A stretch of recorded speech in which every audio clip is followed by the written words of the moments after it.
Destiny 2 dug its own grave, and its community buried it while holding the shovels. This monumental failure is for a lot of reasons, but the main reasons are monetization, the community, wasted potential, and recycled content. The Destiny content cycle, as well as its management, are complacent, lazy, and greedy, all the while constantly letting their players down time and time again. Now, I will say there are some good things to this game, like the gunplay, art, and music, but a couple of good things won't change its rightful place in a coffin. The design philosophy shift over time has shown their true colors. Bungie does not want to improve or create something new. They want their community to consume the same product, shut the hell up, and get excited to consume the next new product, which is also the same thing. That might have worked at first when there was hope for this franchise, but they killed that when they launched Destiny 2 in a more broken state than the original. The downfall of this game is something that has been coming for over 10 years, and I'm going to tell you why Destiny deserves to die and be forgotten. Let's start with the biggest reason for why Destiny is a catastrophic failure, and go into the more opinionative stuff later. Easily the biggest reason for their current financial state is because of how they handle money and the monetization of their game. The cost required to be a Guardian, the player character, and be able to play all the content, not even counting the legacy expansions, is about $150. That is an insane price tag in order to experience all the content. That's just the beginning though. If you don't pay, then you fall behind in light level and gear acquisition, which means you have to wait longer to do the activity that you actually did pay for. None of this is shown to you either. It's hidden and slowly introduced to try and make it not seem so aggressive and awful. And I assure you, it is entirely intentional. Destiny is quite literally a snake in the grass, trying to slowly squeeze and trap you out of your money. This is really bad on its own, but wait, there's still more. Do you have the battle pass for the season that allows you to play the new dungeon content? Well, if not, your gear won't be as good as someone else's, and then you will be potentially kicked out of the raid party for not having that said best gear. That specifically is a side effect of the main disease that plagues the game. Destiny 2 is not a free-to-play game. It never has or will be. I bought the $100 collector's edition of the original Destiny 2 when it launched, and now I have nothing to show for it. They have removed everything that I bought, and I am considered a free-to-play player, except for one expansion, Deepstone Crypt. Speaking of Deepstone Crypt, that expansion was supposed to be a part of Xbox Game Pass on day one, but it did not work on day one, so I had to buy it in order to properly prepare for the day one raid experience. On the second day, it was available for Games Pass users, but I was not eligible for a refund after that. Cool, love you Bungie, thanks. I understand that it was supposed to be an accident, but I should get a refund for an accident, I don't care. Moving on from my personal experience. The next issue is microtransactions, aka silver, the in-game currency that can only be bought with real money. There's more effort put into that than practically any other aspect of this game, and it is vile. The non-stop pop-ups, as well as barely not being able to afford the cosmetic you want when you buy silver, so you have to buy the more expensive version, feels amazing. Being gouged out of my money really makes me feel like a very appreciated and valued customer, especially after I'd spent $150 to play.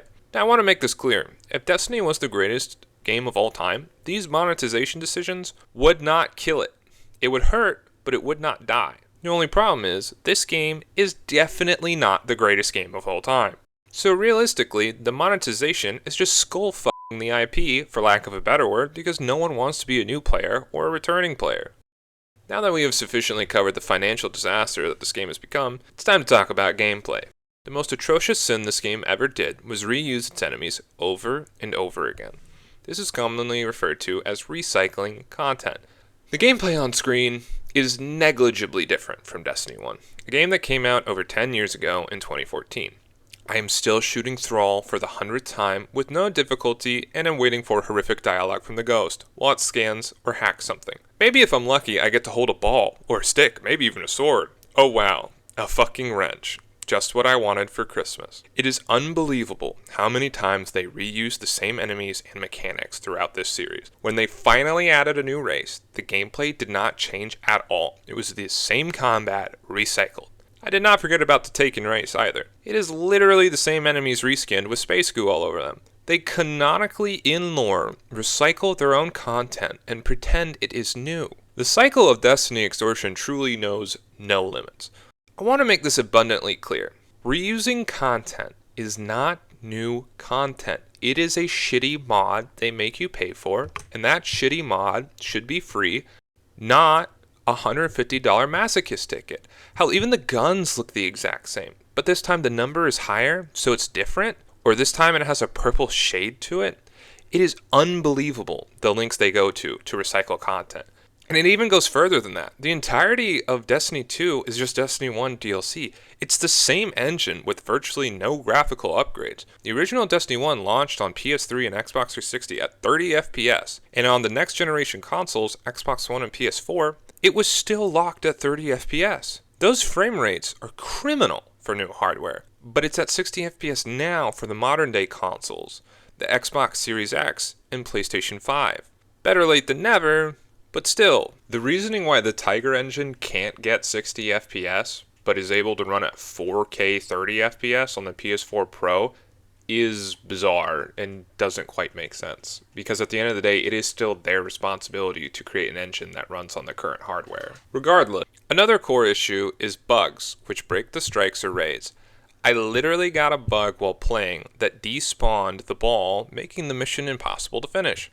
Love it. Amazing. Okay, but who is responsible for these awful financial and gameplay decisions, you might ask? Bungie is the answer, and it is not their publisher or investors. I repeat, it is Bungie's decision. Here's a quick quote from PC Gamer.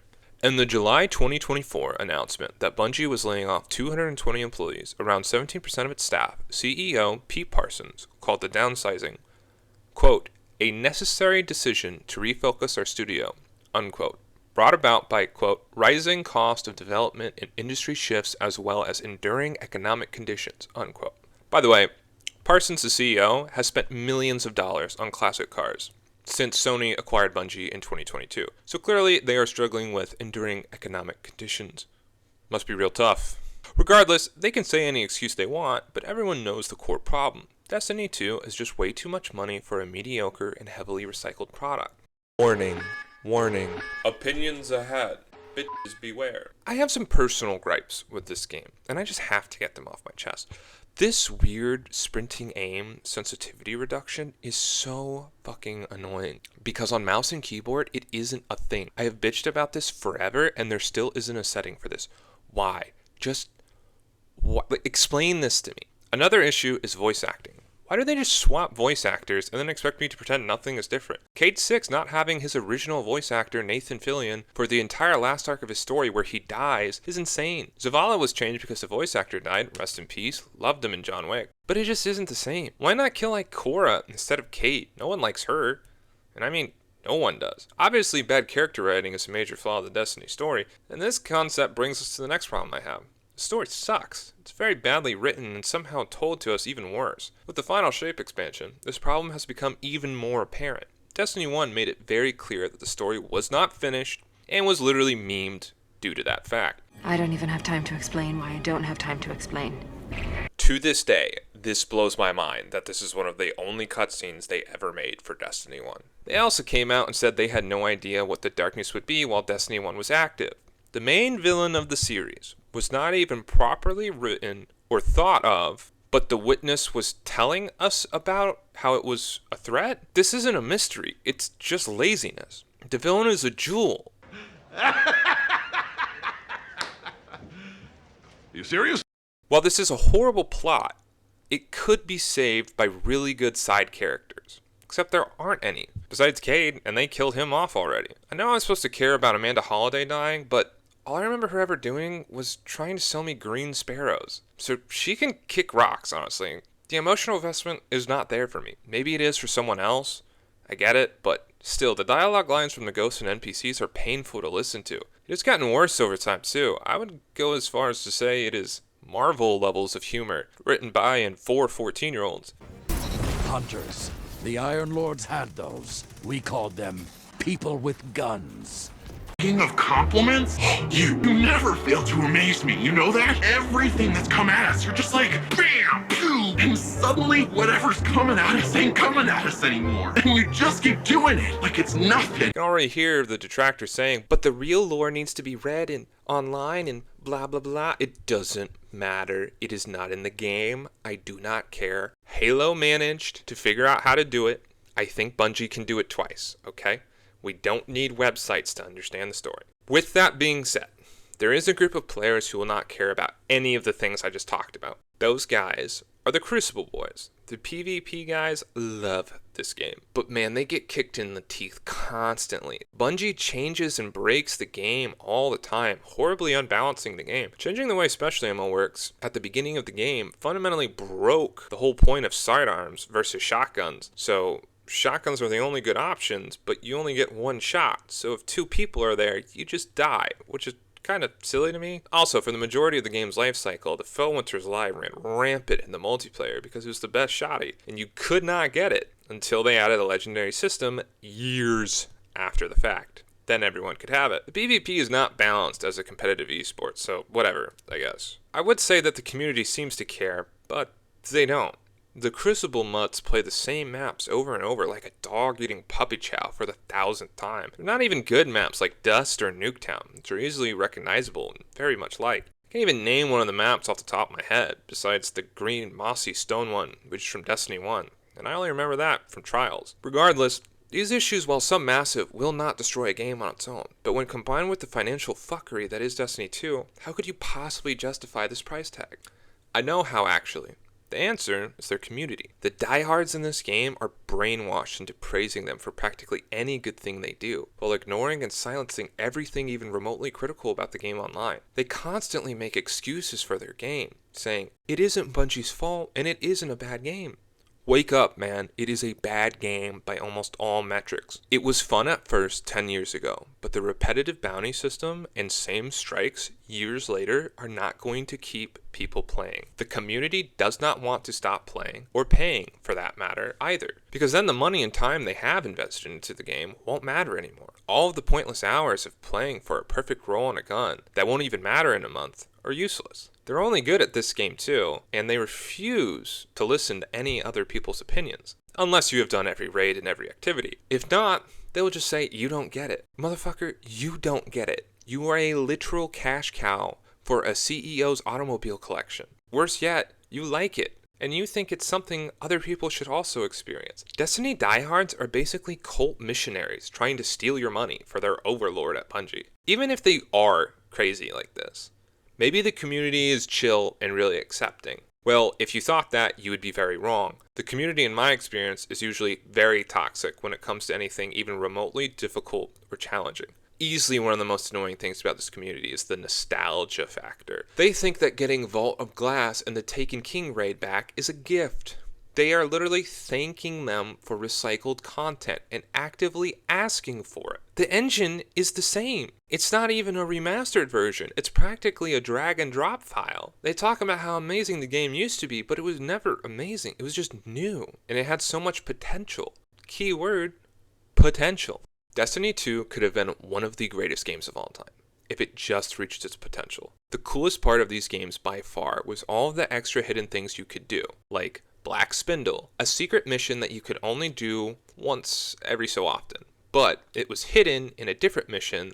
Super cool concept, but let's take it further and have 3 of those for every mission. Add decisions in those missions which would change the gear you have. Imagine if you couldn't save a hostage in one mission, so your loot from that mission is now stained with blood. That stained gear would then make a different secret mission take another path because you're branded as a failure. This is the kind of thing that can keep a player actually coming back and enjoy playing the same thing. Next up, add a proper faction system that is not completely useless and forgettable. The events are totally pointless, and while fun for the first time around, it has been years. It is time to change more than the cosmetics and how the tower looks when it is Halloween. Also, I have not forgotten about this item they promised would do something that they forgot about, by the way. Shout out Ascendant Lens. Move Xur back around the solar system too. How many players remember Googling, where's Xur this weekend? Well, now he just sits at the tower doing nothing. The open world public events had so much potential to make people actually interact with each other and have an interesting and fun experience, but it doesn't. You just make it heroic and it's still super easy. The open world is so empty and it's just filled with boring patrol missions and annoying lost sectors. How about we make leveling actually mean something after the cap? Or change Glimmer, because that currency is also useless. Socially speaking, the biggest missed opportunity, in my opinion, is proximity chat at the tower, and have way more people at the tower. I'm talking like 30 to 50. Get that party bumping. Difficulty in this game is abysmal, and it is very clearly meant to be that way. You can go through most of the game barely trying at all. It just looks flashy, so it grabs people's attention and makes them feel cool, till you realize you can walk through the whole level and not die. The hardest it ever gets is crouch behind cover and shoot. Maybe use an ability if you're feeling wild. Loot is virtually meaningless in almost all aspects until you get to a high enough level. The story could have been a generational epic, but instead it reads like a bad Tumblr post about the evil darkness. The biggest waste of potential by far is the focus of the content. They regularly make ultra-specific content that is completely irrelevant to the problems with the game.